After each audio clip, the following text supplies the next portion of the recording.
It's been a hit on Instagram, and it was one of Oprah's favorite things. But Consumer Reports says a popular water bottle is being recalled. On Your Side's Gary Harper explains why.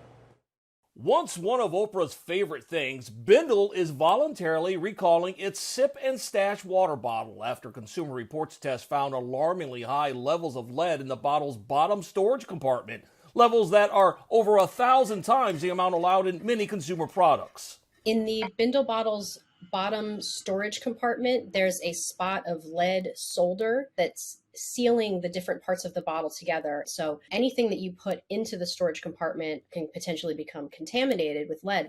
Exposure to lead can increase cancer risk, cause reproductive harm, and hurt brain and nervous system development. Another hidden danger in these bottles, Consumer Reports tests also found some of them contain BPA, a chemical linked to fertility problems and certain cancers, even though the company claims the product to be BPA-free. Because of these reasons, Consumer Reports is warning consumers to immediately stop using all of Bindle's water bottles. Bindle has said that production of Bindle bottles has been suspended and will be overhauled going forward, eliminating the presence of exposed lead anywhere on future products. If you have a Bindle bottle and you want to contact the manufacturer, just go to their website and complete the form to receive a free repair kit. I'm Gary Harper, on your side. False.